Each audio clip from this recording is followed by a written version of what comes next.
Hi, this is Josh Dixon.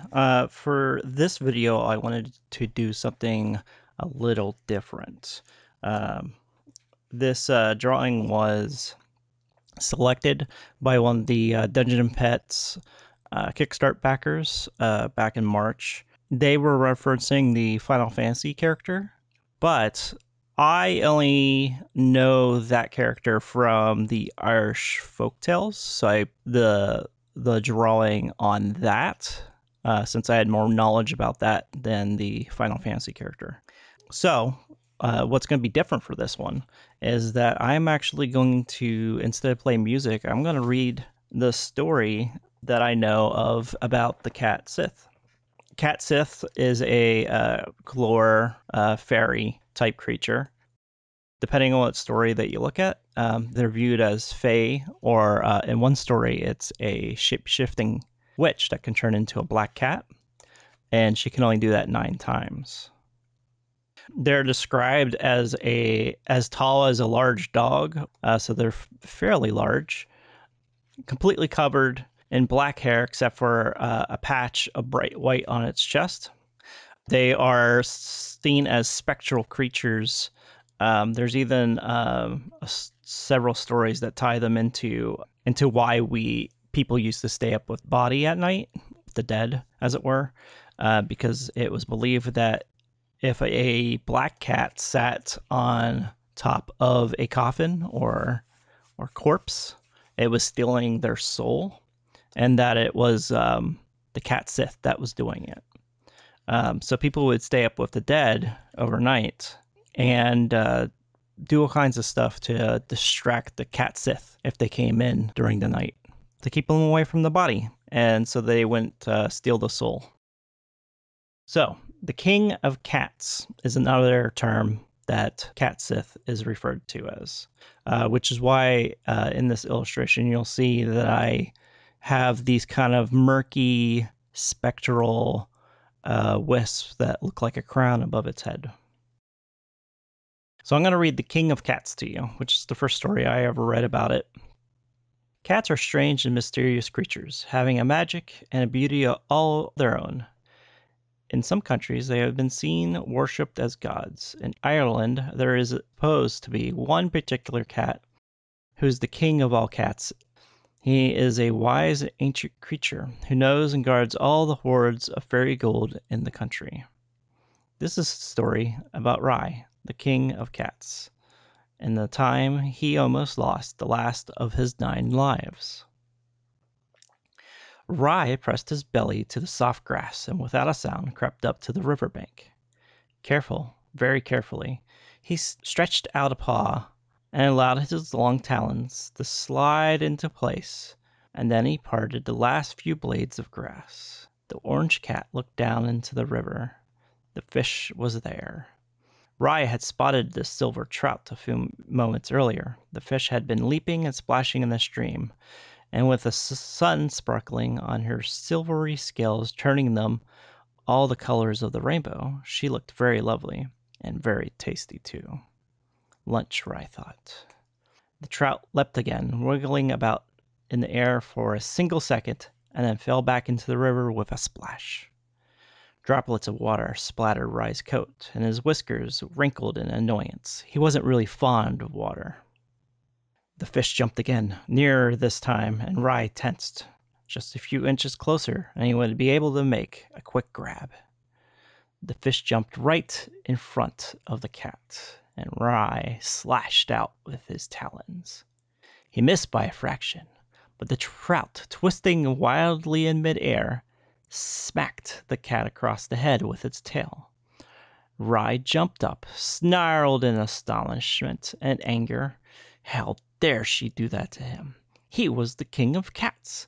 He stood on the river bank and spat at the fish, but it was already falling back into the river. It fell with a huge splash that sent water stinging into the cat's eyes. He screamed and snarled as he toppled off the bank into the river, where he was immediately swept away. The trout swimming away, smiling quietly to herself in a way that fish tend to. Gerald leaned over the bridge and dropped a handful of stones one by one into the water beneath. The river here was calm and slow moving, and he watched the stones splash into the water and then drift slowly to the sandy bottom. Ripples would form and then spin outwards in slow, widening circles, and he would try to drop the next stone in the center of the circle. It was a game he played every day on his way home from school. The young boy picked up his last stone, stretched out his arm over the circle that was rippling across the water. He closed one eye and dropped the stone. There was a splash, bullseye, and then something large and orange floated down the river right through his ripples. It was a cat. Gerald watched it drift slowly down the river for a few moments, struggling to keep its head above the water. But even as he watched, he saw that it was growing weaker. If he didn't get to it soon, it would drown. Gerald ran back over the bridge and then slipped down along a thin track that ran along the edge of the river. It wasn't a very safe path. It was overgrown with nettles and bushes, and parts of it had crumbled away into the water. The young boy ran along as quickly as he could. His neat bundle of school books, which were tied up with a string and slung over his shoulder, banged and thumped against his back as he ran. He jumped over tree roots, pushed his way through thick bushes. Soon he was scratched and cut, but he didn't feel the pain in his rush. He knew he had to reach the bend in the river before the cat, because once around the bend, the river widened and he had no chance of rescuing the poor creature. He saw the river sparkling through trees on his right-hand side now, and knew that this was where the river curved. There were two large flat stones in the water where the river curved. Some of the other boys used them as a shortcut, but they were usually wet and slippery, and Gerald had never used them. But now the young boy stepped carefully onto the first stone and then crouched down on his hands and knees. He could see the orange bundle of fur in the river ahead of him. It was spinning around slowly, sometimes even dipping below the water, but it was coming closer. Gerald tensed. The river seemed to carry the cat along with a sudden burst of speed, because suddenly it was beside him. He made a mad grab for it and missed. Another wild grab, and he caught its tail. The shock nearly pulled him off the stone, but he held on with one hand while holding tightly to the cat's tail with the other. It gave a watery squeak. Still holding the cat by the tail, Gerald stood up and then jumped back onto dry land. He then sat down on the ground with a sigh. He suddenly realized that he was soaked through and that his cuts and scratches were stinging. He also found that his legs were trembling. He looked at the cat. It was a very ordinary-looking cat, with dull orange-colored fur, which was now plastered tight to its body, making it look like a drowned rat rather than a cat. Gerald smiled at the thought. What's so funny? The boy jumped and looked around, but there was no one behind him. Who's there? He said, his voice shaking a little. I'm here, said the voice again. It is a rough, rasping sort of voice. Where? Said Gerald. Here, the voice insisted with a snarl. Gerald looked down at the cat. It was sitting back on its haunches, carefully licking its paws. Its sharp green eyes were looking straight at him. The boy pointed at the cat and opened his mouth to say something, but nothing would come out except a yelp of astonishment. Yes, me, said the cat. But you're a cat, Gerald said. Yes, the cat said, with what might have been a cat grin. Have you never heard a cat speak before? The boy could only shake his head. The cat cocked his small head to one side. Well, I'm not your ordinary sort of cat, he said while licking himself. My name is Rye, and I am the king of cats. The king of cats, Gerald whispered. Yes, you must have heard of me, Rye said. The boy nodded. He had often heard stories about the king of cats, but he had never believed them. Rye continued cleaning his fur. Thank you for saving my life. I would certainly have drowned. I thought cats had 9 lives, Gerald said. Rye smiled, showing his small, sharp white teeth. I am very old now, and I have used up my other 8 lives. With this, my 9th. How long will you live for? Rice shrugged. He lifted one of his front legs and allowed his talons to slide in and out. As long as I don't die by accident, I could live for another 100 years or more. You see, I have certain magical powers. I was the first cat to come to the land of Erin from the land of Nile when this world was very young. You came from Egypt? Gerald whispered. I nodded. I was born on the island of Meroe on the Nile in the land of Egypt. When a great flood threatened my country, my mistress, the Princess Kassir Banba, with a few of her closest friends and followers, sailed to the edge of the world in search of a safe place. They landed on this land. It was only a tiny island then, of course. But the princess had her sorceress make the land bigger, and many years later, when the Patagonians came, they too made the land grow. What happened to the princess? Gerald asked. A terrible disease killed them all, Ray said sadly. I alone remain, but when later invaders came to this land, I made sure they called this land after my mistress. Bamba? Gerald said excitedly. That was one of the oldest names for Ireland. Ray nodded. It was. He rose slowly and carefully to his feet, then stretched and arcing his back almost into a half circle. I must go now, he said. Will I see you again? Gerald said. The king of cats shook his head. No, I don't think so. But you will hear from me, he added. What do you mean? Gerald asked. But Rai shook his head. You're fond of fish, he asked. Gerald nodded, puzzled. Why? But the cat just shook his head again and would say nothing more.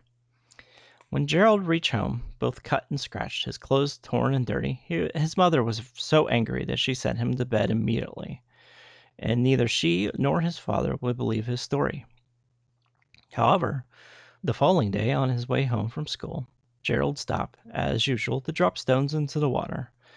But when the first stone splashed into the river, a large silver trout hopped up, wiggling and squirming. Without thinking, Gerald leaned over the bridge and caught the fish. It flapped about in his hands for a few minutes and then lay still.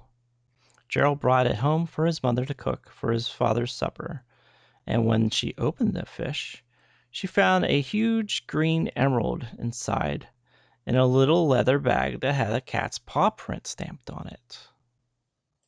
So this was the first story that I ever read about the Cat Sith.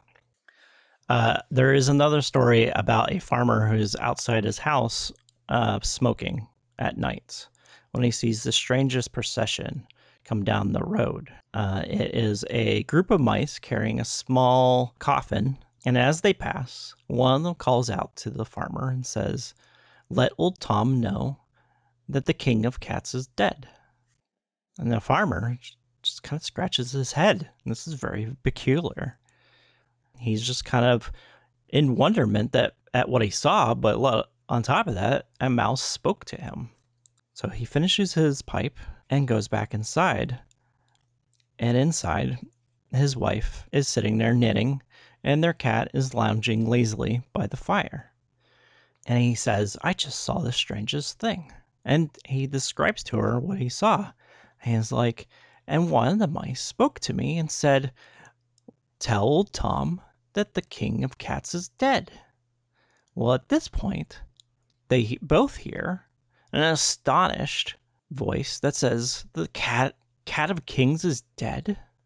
And they both look around in amazement at their cat, who's now sitting alert and them staring at them from the fireplace. The cat speaks again and says, that means I'm king of the cats. And like lightning flash, he's out the door and gone. And the farmer and his wife never see him again.